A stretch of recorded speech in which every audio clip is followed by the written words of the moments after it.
One of my friends asked me about how to cope with anxiety, and he said that he's had some attacks lately.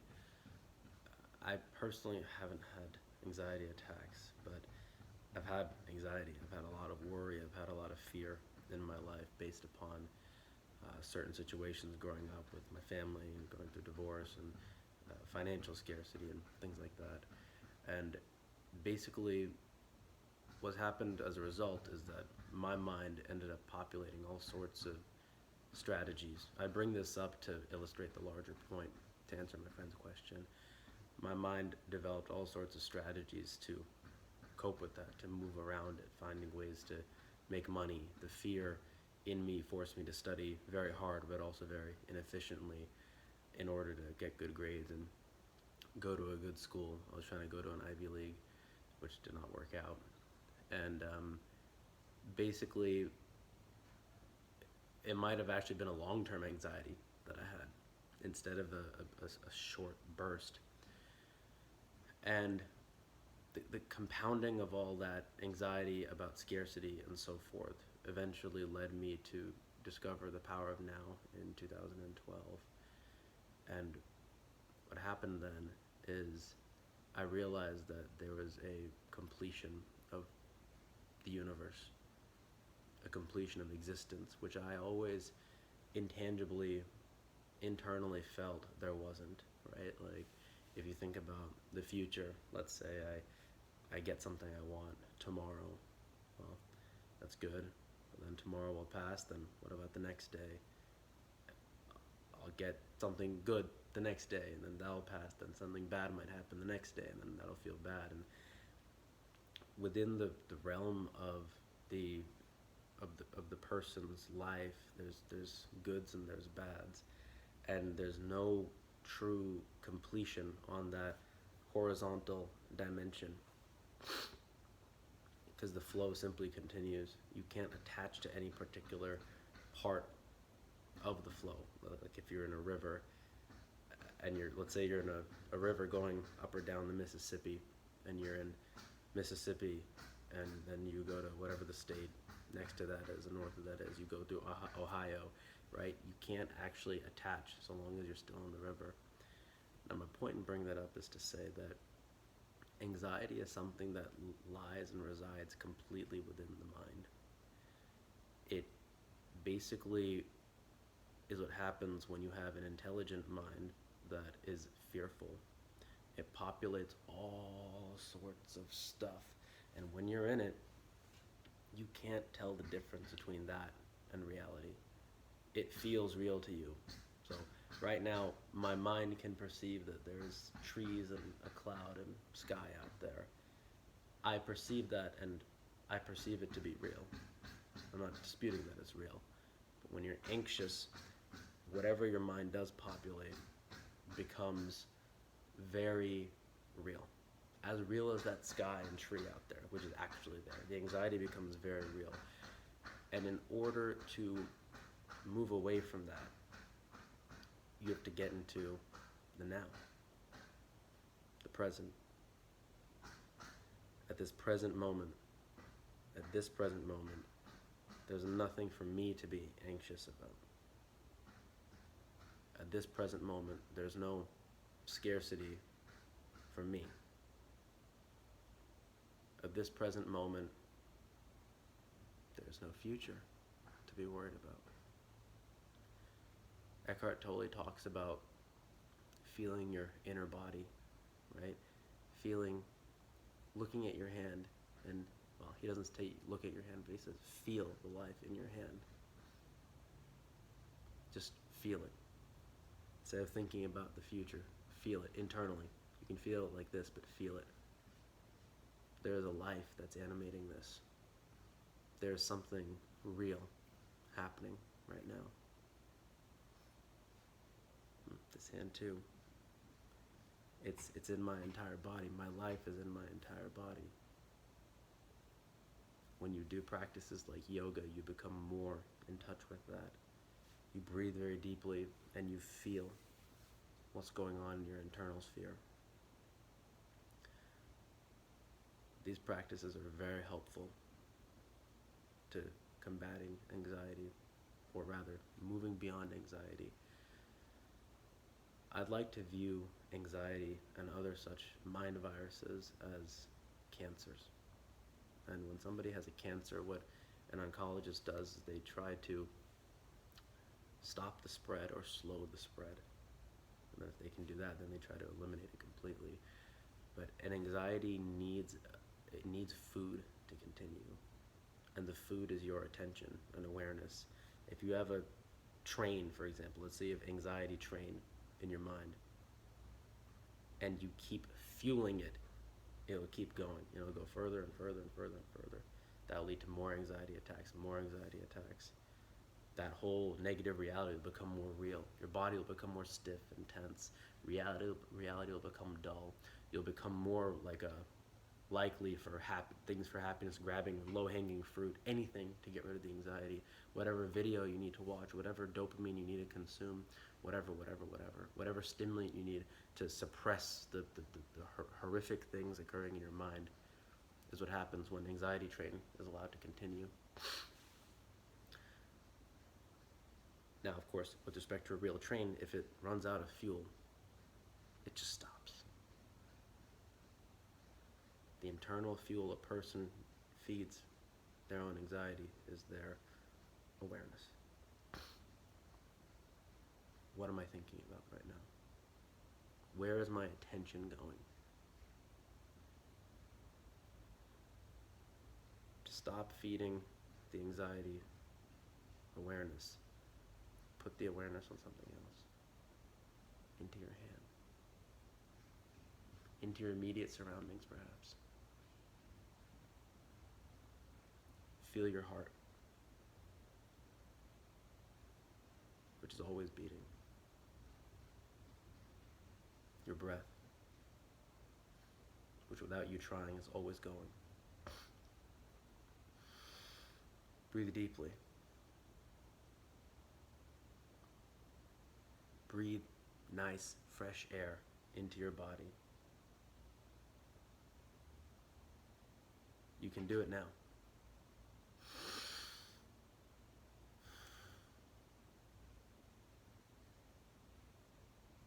Allow that air to oxygenate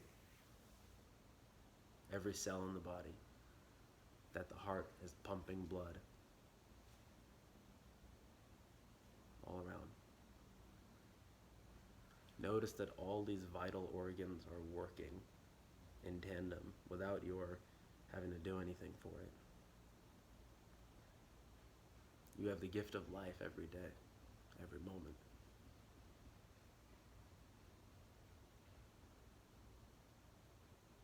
There's no need for anxiety.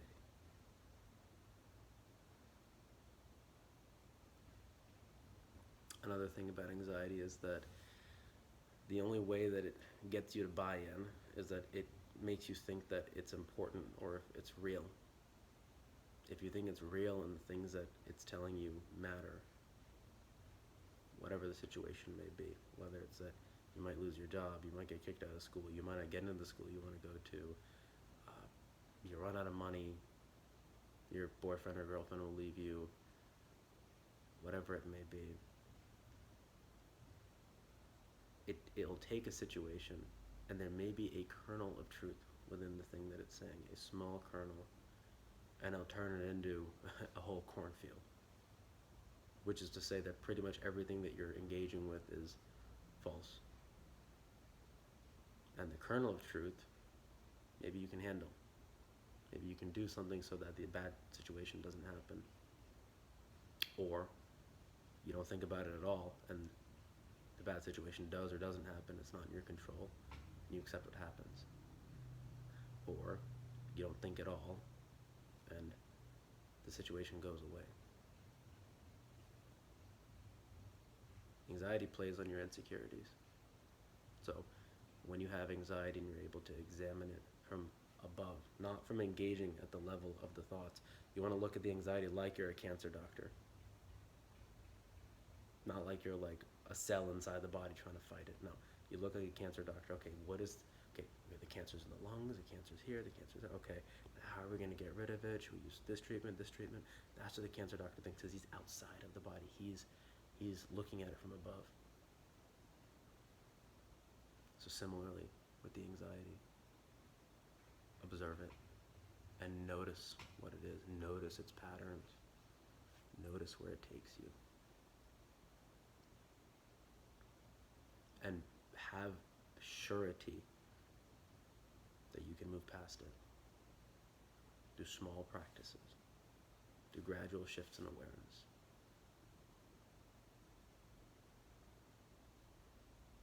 And as you do, your entire world changes. Even if nothing outside changes, your entire perception of reality becomes beautiful instead of fearful. Fearful to the point that your body shakes.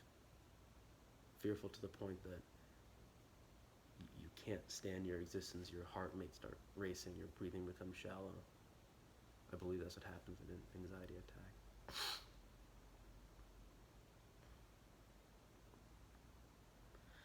And for people who have anxiety attacks, they only have these functions of the mind. It's really how everybody thinks and feels, except for the person getting it acutely, like severely. It's because it's just a more exaggerated version of what we all feel. We all have different anxieties and fears.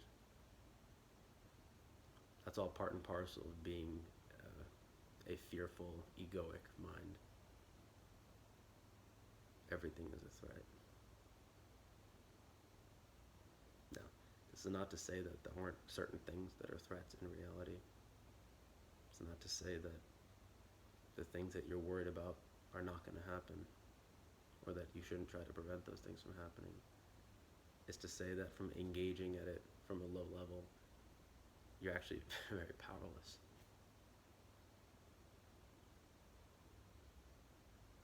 When you can look from above and view from above, the power of life and consciousness in the universe helps support the reduction of these things, these negativities, these malignancies. The power of life and consciousness will take you. The power of God will take you where you're supposed to be. And for whatever reason, right now, this is where you're supposed to be, in the ultimate sense. How do I know? Because this is where you are. In order to make dimensional shifts in your life, one must look outside of themselves, from above. And when you've done that, the universe responds in like kind. It becomes a mirror to your intentions. It becomes a mirror to your deepest desires. It becomes a mirror to just about everything inside you.